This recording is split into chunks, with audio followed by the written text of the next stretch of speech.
안녕하세요. 사주 PD입니다. 이번 시간에는 계유일주에 대한 분석을 해보도록 하겠습니다.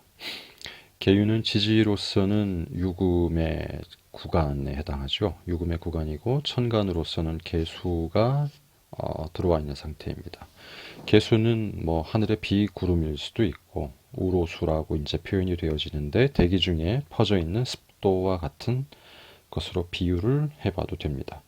유금이라고 하는 구간은 이 경금이 완성된 어떤 구간에 해당합니다. 그렇기 때문에 경금이 양인을 놓은 상태가 되죠. 열매가 이제 완전하게 숙성된 상태의 구간, 계절 혹은 환경을 의미합니다. 그렇기 때문에 경금이라고 하는 부분들이 열매가 제대로 완성되어 있는 상태이다라고 하는 측면의 에너지 구간, 이 상태를 먼저 인지할 필요가 있고요. 개수라고 하는 속성은 이미 이제 요 상태는 가을에 해당하는 상태가 되겠죠. 우리가 현상계에서 느껴지는 패턴에서는요. 개수는 그 가을 하늘에 맑게 퍼져 있는, 포진되어 있는 대기의 어떤 그 맑은 상태다 이렇게 표현할 수 있습니다. 어떤 경우에는 개수가 비가 돼서 수기가 강해지는 상태가 되기도 하고 어떤 경우에는 화기를 머금은 그 수세의 흐름이 대기를 굉장히 깨끗하게 정화되어 있는 모습으로 드러나기도 합니다. 그렇기 때문에 개수는 굉장히 유동적이고 가변적인 특성들이 강한 상태이다라고 생각을 해볼 수 있게 되고요. 개수의 그런 의미에서의 가장 본질적인 목적은 무엇일까라고 생각을 해봤을 때에 개수는 본질적으로 갑을목을 키워내는 것에 가장 본질적인 목적을 두게 됩니다. 수기운의 본질적인 목적은 그것이 집수되어서 갑을목을 키우건 집수되어서 무기토를 통해서 개수화되어서 갑을목을 키우건 대기 중에 맑은 대기의 공기의 흐름과 습도를 조절하면서 갑을목을 키우건 그 접근하는 출발점과 양태의 차이점은 존재하지만 본질적인 목적은 갑을목을 키워내는 것이 있습니다. 그런데 지지의 에너지의 구간, 현재의 현상계 에너지의 구간은 경금이 완성되어 있는 상태이죠. 경금이 완성됐다라고 하는 측면은 이미 갑을목이 자기의 기본적인 소임을 다했다라고 하는 측면과 유사합니다. 그렇기 때문에 유금의 구간에서는 갑을목을 키워낼 수가 없습니다. 그렇다라고 하면은 여기에서 존재하는 어떤 그 특성을 현상계 인간의 몸으로 왔을 때에 어떻게 이해를 하고 받아주어야 되는가를 생각을 해봐야 되겠죠.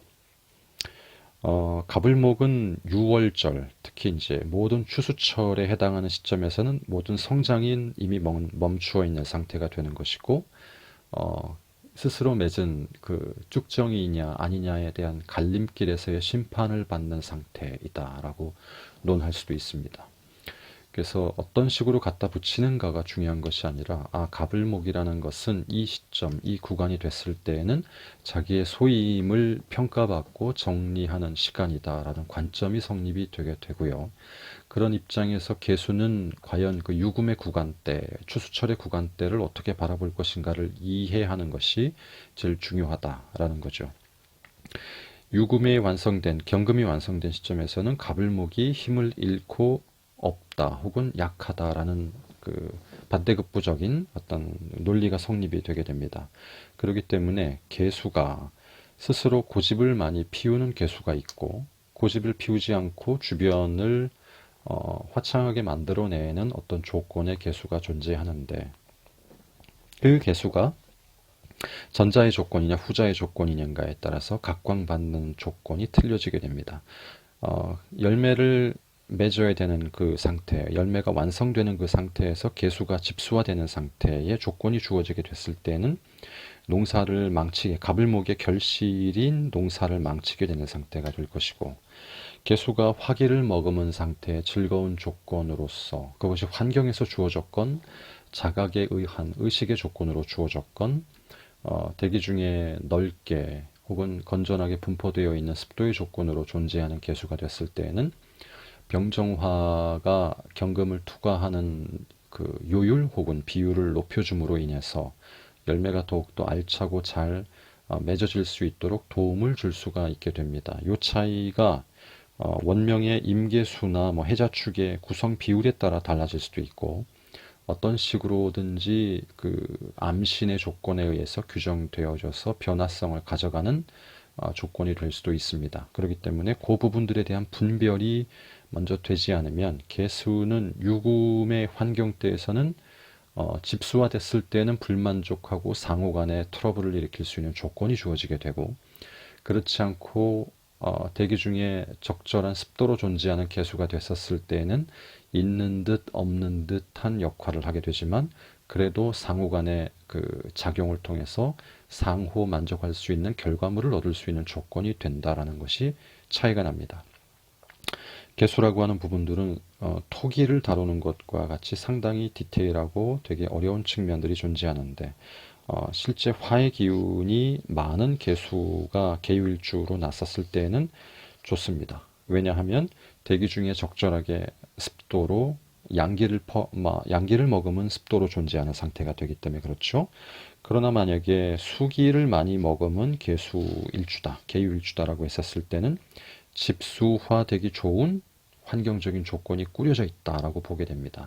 그래서 개인의 어떤 자각이나 의식의 변화가 없는 상태에서 수세가 많은 개유일주는 열매 맺기 힘든 상태, 열매를 오히려 썩힐 수 있는 조건이 주어질 수 있고, 화세가 있거나 뭐 토세도 마찬가지겠습니다만은, 이런 어떤 조건들이 구비되어 있는 개수일주는 상호 간의 적절한 거리감과 적절한 상호작용을 통해서 발전적인 현상을 가져가는데 용이하다라는 어떤 그 규칙적인 현상을 발견해낼 수 있습니다. 자, 그런데 그렇게 됐었을 때는 하시를 막론하고 개수일간으로 와서 유금이라고 하는 구간에 앉아 있는 개수일간은 그렇기 때문에 항상 밖으로 돌거나 대외적인 관계를 중요시해서 그건 화를 얻었다라는 거죠. 개수 자체가. 그래서 습도를 적절하게 유지하는 덜 관여하는, 덜 간섭하는 어떤 인자로서의 자기의 정체성이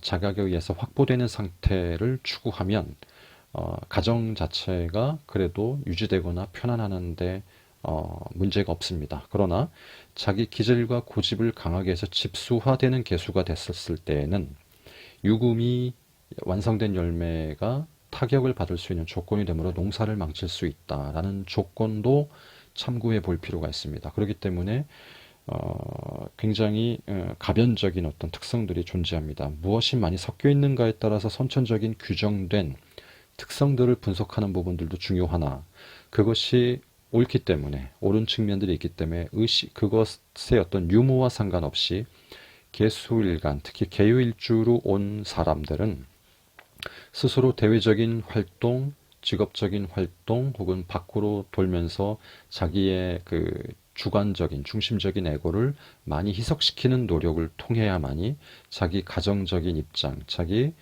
남편 혹은 아내의 관계, 남녀 간의 관계를 가정적인 입장과 더불어서 원활하고 원만하게 추구해 나갈 수 있는 조건을 가져가게 된다라는 측면을 인지하면 좋을 것 같습니다. 그렇기 때문에 개수 입장에서는 무조건 개유일주로 왔을 때 무토나 기토가 굉장히 소중하게 작용할 여지가 있습니다. 왜냐? 쉽게 유금의 그 신금 경금을 부패하지 않도록 만들어줄 수 있는 조건이 무토와 기토에 해당하는 것이죠. 그렇다라고 하면 개유일주에 있어서는 무토와 기토에 해당하는 땅의 인자 혹은 나한테 질서와 명분, 명예를 주게 되는 조직생활의 인자, 이런 부분들이 굉장히 소중하다. 그래서 이런 쪽과 연관되어져 있는 개유일주는 무난하지만, 그렇지 않은 입장에서의 개유일주는 조금 생각을 해봐야 되는 입장이다라는 측면을 한번 인지해 볼 필요가 있다라는 것이죠. 그래서 각각 추구하는 바가 다른 상태에서 그 운명의 운영의 키를 어떤 식으로 자각하는가는 굉장히 중요한 문제다라는 생각을 해보면서 이만 개유일주에 대한 분석을 마치도록 하겠습니다. 감사합니다. 사주 PD입니다.